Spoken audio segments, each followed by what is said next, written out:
귀희의 일본 괴담.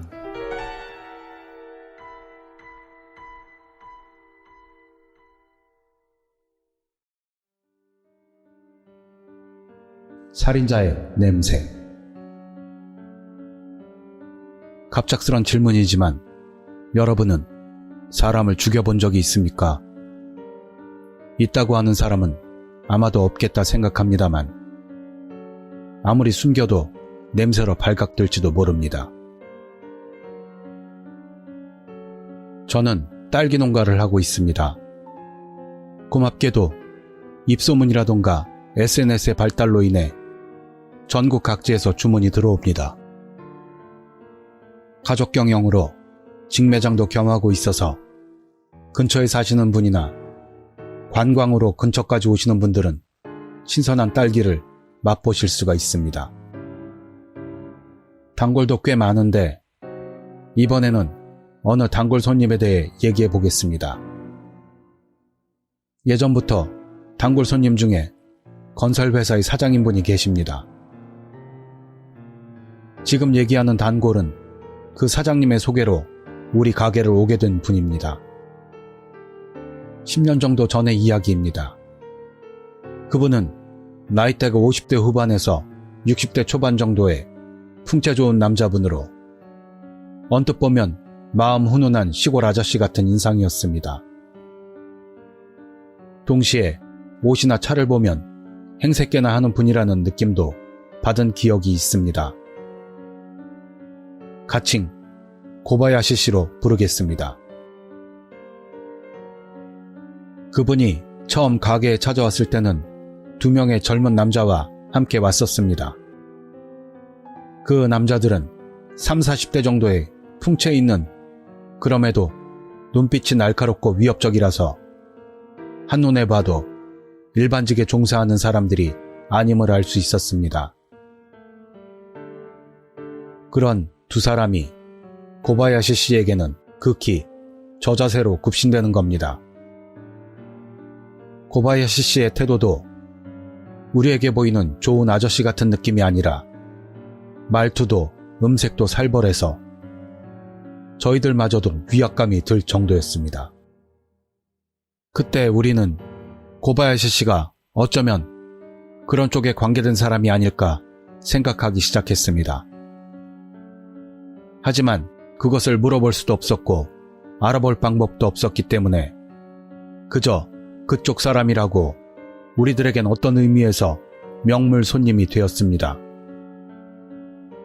그래봐야 한 분의 손님으로만 본다면 뭐라고 해야 할까요? 손이 큰 손님이라고 해야 하나? 한 번에 10만엔 가까이 사갈 때도 있어서 어떤 일에 종사하는지만 빼고 본다면 너무너무 고마운 손님이었습니다.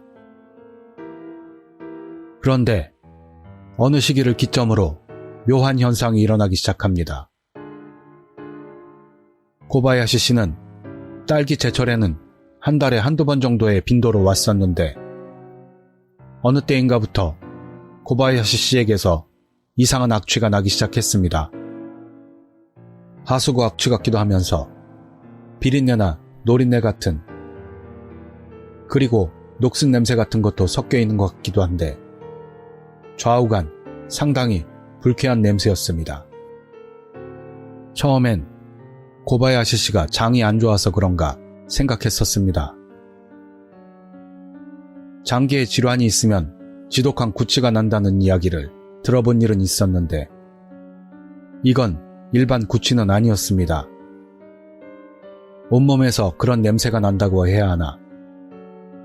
고바야시 씨가 가게에 들어온 순간부터 갑자기 그 공간이 악취로 가득 차고 돌아가면 그때부터 바로 하나도 남기지 않고 그 냄새가 완전히 없어집니다. 이래저래 이상했습니다. 그렇게 생각은 했지만 먹는 것을 취급하고 있기 때문에 다른 손님들 앞에서 그 냄새를 풍기지 않았으면 하는 마음만이 굴뚝 같았습니다. 하지만 냄새 좀 어떻게 해주세요라는 말을 그분 앞에선 할 수조차 없었습니다. 상대는 고바야시 씨였으니까요.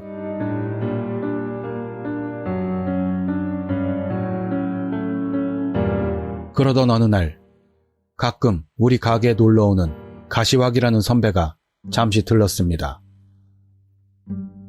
가시왁이 선배와는 그리 친하진 않지만 딸아이가 딸기를 너무 좋아해서 사러 오곤 합니다. 선배는 잡담을 좋아해서 가게에 오면 20분 정도를 저를 잡고 이야기하곤 합니다. 저는 제정신이 아니었습니다. 왜냐하면 그날은 고바야시 씨의 예약이 있었기 때문입니다. 2시에 방문한다고 했습니다. 시간은 이미 2시를 넘고 있었고요. 가시와기 선배에게 그 냄새를 맡게 한다면 좋지 않은 인상을 끼쳐버릴지도. 가게가 냄새에 휩싸이는 것도 그렇지만 단골 손님들에게 악취를 풍긴다면 우리 가게 자체의 인상도 나빠지니까요.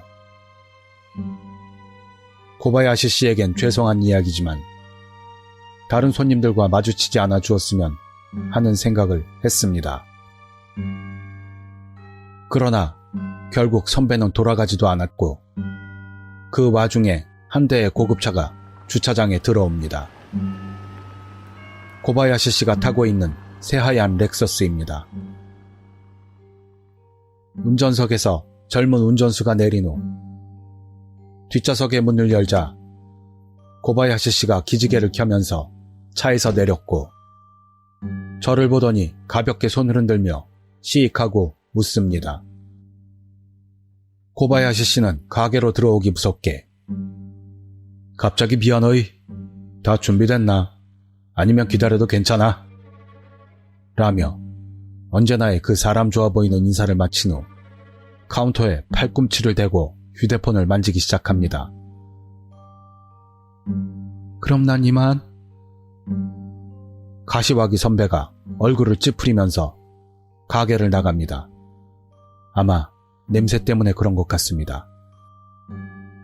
저는 몇 번이나 뒤돌아보며 가는 선배에게 인사를 하고 서둘러 준비해둔 딸기를 고바야시 씨에게 건네고 돈을 받았습니다. 평소라면 고맙다고 말하며 몇 마디 더 하고 돌아가던 고바야시 씨가 그날은 뭔가 달랐습니다. 아까 그 손님 나를 힐끔거리던데 말이야. 자네도 어쩐지 나를 피하고 있는 것 같고 혹시 나한테서 나는 냄새 때문인가? 갑작스런 질문에 저는 당황했습니다. 아니요, 그게... 순간적으로 부정도 긍정도 못한 저는 그저 횡설수설될 뿐이었습니다. 언제부터 냄새가 나기 시작했나? 냄새가 안 난다고 하기엔 오히려 부자연스럽기도 하고 저도 그 냄새에 대해선 이미 알고 있던 터라 3개월 정도 전부터였던 것 같습니다. 역시나 그렇군. 이건 말이지 냄새를 느끼는 녀석도 있고 전혀 못 느끼는 놈도 있어. 자네는 느끼는 쪽인가 보군. 왜 그런 걸까? 라며 머리를 갸우뚱하더니 고바야시 씨는 운전수에게 손으로 신호를 보냅니다. 그러자 운전수는 가게를 나가서 차로 향하더니 트렁크를 열었습니다.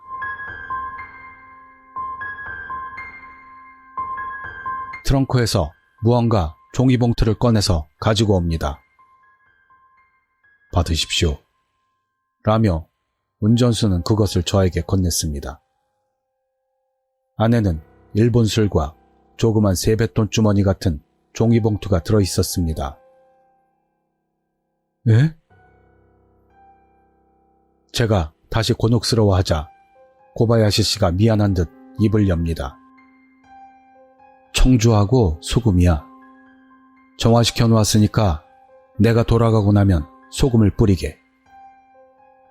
술은 마셔보고 맛이 이상하면 액막이라도 받으러 가봐. 아무렇지도 않다면 그냥 요리에라도 써도 돼. 이래저래 폐를 끼쳐 미안하이.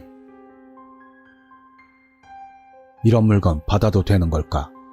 고민이 됐습니다만 거기서 거절한다면 그건 또 그거대로 일이 꼬일 것 같아 정중하게 받아들이자 고바야시 씨는 만족스러운 얼굴로 돌아갔습니다. 다음 날 가시와기 선배가 가게에 들렀습니다.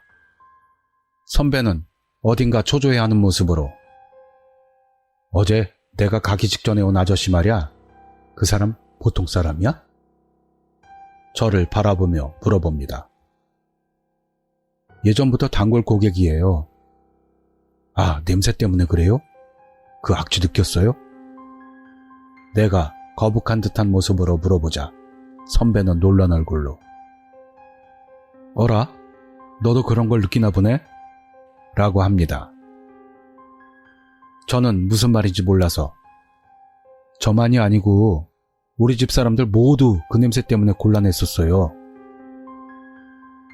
아, 그래? 너희도 그런 쪽 집안인가 보네. 영감 같은 건 있어? 영감 같은 건 고사하고 귀신 한번 본 적도 없다고 저는 얘기했습니다. 가끔씩 파장이 맞아떨어지는 건가? 그 악취는 혼백이 풍기는 냄새야. 그 사람 뭐하는 사람인지 모르지만 엄청난 원한을 받고 있어. 선배는 영감 같은 게 있는 겁니까? 응, 조금. 솔직히 반신반의했습니다. 이런 이야기는 그저 인터넷 창작물 중 하나라고 생각하고 있었기 때문입니다. 그냥 한 번도 맡아본 적이 없었던 냄새였음은 분명합니다.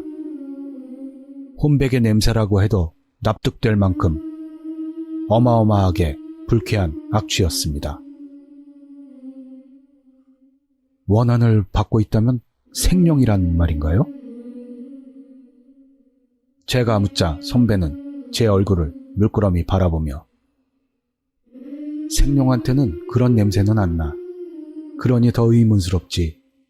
라고 말합니다. 저는 안 좋은 예감이 들었습니다. 그러더니 선배는 내게만 들릴 듯하게 작은 소리로 이렇게 말합니다. 자기가 직접 했건 누군가를 시켰건 간에 아마 사람을 죽인 것 같아. 게다가 한둘이 아니야.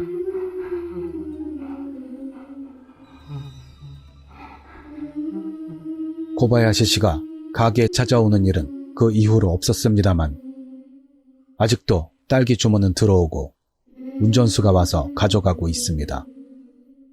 물론 진상을 캐어낼 생각도 없고 여전히 지금도 단골로서 좋은 분으로 제겐 남아 있습니다.